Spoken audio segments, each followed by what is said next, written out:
comprendre qu'avant 1924, il n'y aura pas au Québec d'enseignement spécialisé en beaux-arts. L'école des beaux-arts de Laval et de Montréal se fonde à peu près dans les mêmes années, entre 1920 et 1924. Donc, allons voir ce qui se passe là-bas et découvrons pour nous, faisons un apprentissage pour aller plus loin que ce qu'on connaît maintenant. Il y a également des raisons historiques. Je ne m'attarderai pas longtemps là-dessus, mais disons que depuis la conquête, 1760, le lien culturel et artistique avec la France, l'ancienne mère patrie, s'est largement amoindri. En retournant en France, après la création de la province du Canada en 1867, c'est comme si on voulait s'y rattacher, retrouver des racines qu'on avait perdues et en même temps faire un pied de nez au reste de notre société. Également, notre société de la fin du 19e siècle, vous en conviendrez, vous connaissez votre histoire, n'est pas nécessairement une société orientée vers la culture et l'art en général. Pourquoi aller à Paris si ce n'est que le désir de découvrir quelque chose de nouveau? D'abord, on veut étudier sérieusement.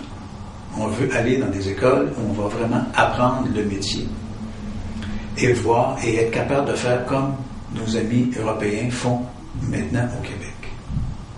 On veut également faire le tour de l'Europe. On veut aller voir les musées, les grandes écoles. On veut aller s'amuser le samedi matin dans les grandes écoles, l'école du Louvre par exemple.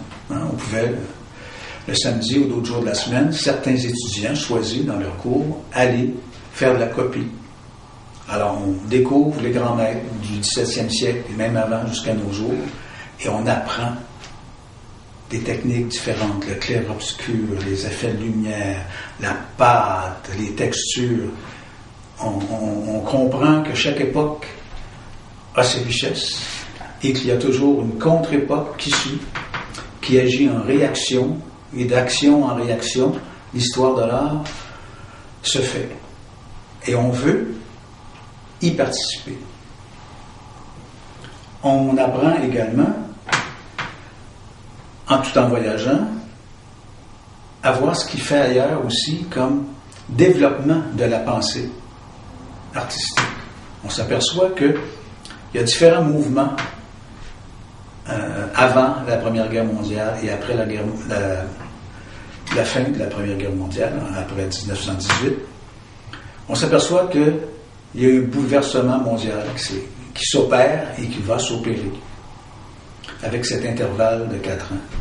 Et des artistes de tous les pays vont affluer à Paris, amenant avec eux à la fois leur folklore, leur peinture nationale, également leur mouvement, leur pensée.